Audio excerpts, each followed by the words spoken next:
Olá, meus amigos. Vamos lá, né? Na geometria nós temos algumas coisas que não podem ser definidas, tá?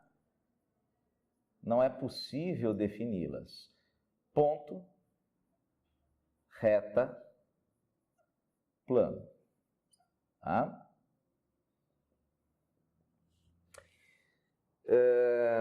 O próprio Euclides tentou definir o que era ponto, o que era reta e o que era plano, entre outras coisas, e depois a gente percebe que não faz muito sentido. Por quê? Toda vez que você vai definir alguma coisa, você tenta fazer isso explicar uma coisa a partir de coisas mais simples. Essas coisas mais simples, se possível, a gente explica a partir de coisas mais elementares ainda. Acontece que, num dado momento, você vai chegar a algo que já não tem mais nada para explicar, é o mais simples possível. E, do ponto de vista lógico, a gente pode adotar o que a gente achar mais interessante, mais elementar, mais fácil de aceitar. Por exemplo, na geometria, ponto, reta e plano, tá? Do ponto de vista prático, para a gente combinar aí, ponto, para dar nome a ponto, a gente vai usar letras do nosso alfabeto latino, mas letras maiúsculas, tá? Para reta, letras minúsculas do nosso alfabeto latino. Para plano, vamos usar as letras do alfabeto grego, tá?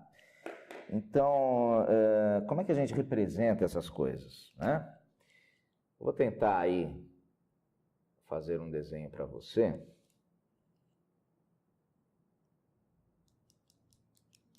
Para a gente poder aí representar o que seria um plano.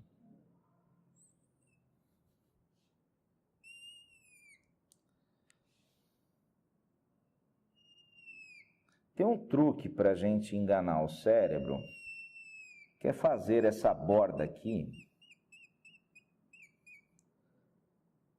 tá? Desse desenho, ficar um pouquinho mais espessa do que a outra. Porque o nosso cérebro acaba sendo enganado, ele acha que isso aqui está mais próximo do que aquilo ali, né? Tá? Então, para dar nome a esse plano, eu uso a letra alfa, tá? Pode ser qualquer letra, beta, gama, minúscula do alfabeto grego. Essa representação tem falhas. Quais são as falhas? O plano, ele não tem borda, na verdade, ele é infinito. Eu quero que você imagine um tecido esticado, totalmente esticado, mas que não tenha fim. Que ele possa ser prolongado em todas as direções, ok?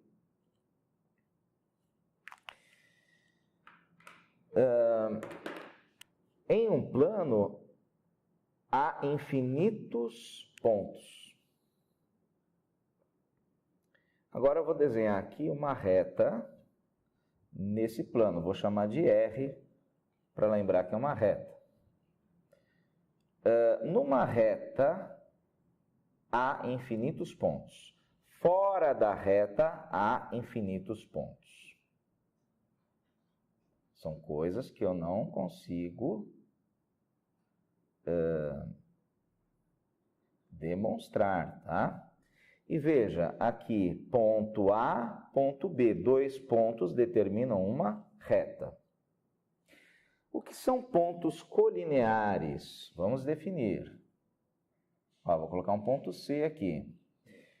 Pontos colineares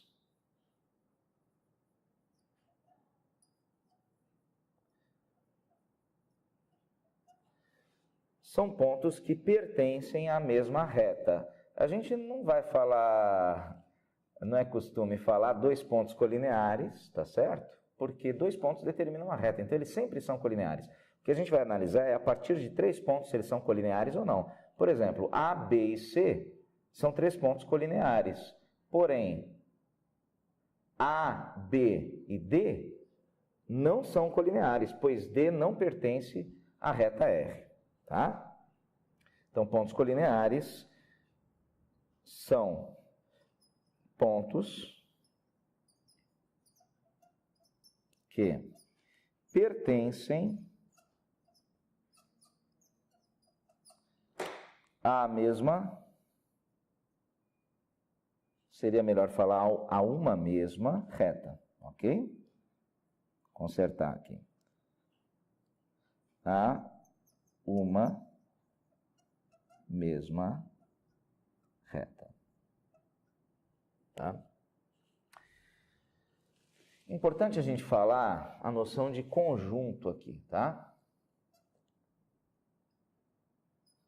Lá na teoria de conjuntos, você vai ver aí nas aulas, se já não viu, conjunto e elemento são duas coisas que a gente não define, tá certo?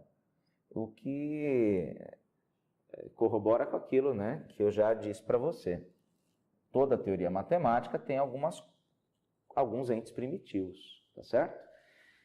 Que é considerado elemento na geometria plana? Os pontos. Então, todo ponto é elemento. Quem são os conjuntos? Quaisquer figuras que você monte. Até agora a gente só falou de segmento de reta, plano, tá certo? Então, vou colocar aqui plano, reta, apertadinho, etc. Tá? Etc. Muito bem. Então, eu posso dizer o seguinte, ó, em relação a esse desenho aqui, A pertence à reta R, D não pertence à reta R. Agora, tome cuidado. Olha lá.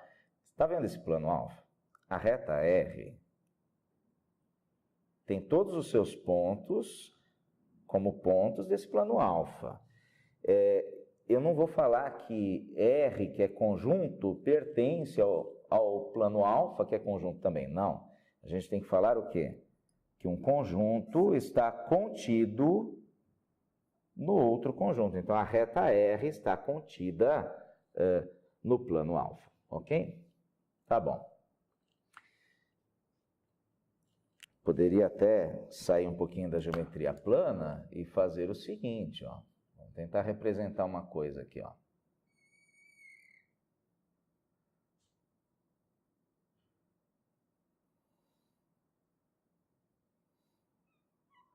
Tá? Uma reta S que fure o plano alfa nesse ponto P, tá certo? O que a gente tem aí de interessante? A reta S tem um ponto em comum com o plano alfa, mas é apenas um ponto, não são todos. Então, eu vou dizer que S não está contida em alfa, tá? Uma outra coisa, eu pego o conjunto S, que é a reta S, interseção com o plano alfa, vai dar um conjunto que tem apenas um elemento, que é o ponto P, ok? Então, isso aqui é importante para a gente poder se comunicar ao longo do curso, né? Na hora de escrever de uma maneira um pouco mais rigorosa o que a gente quer dizer num dado enunciado ou numa solução ou numa demonstração, tá bom? Daqui a pouco a gente segue com um pouco mais, ok?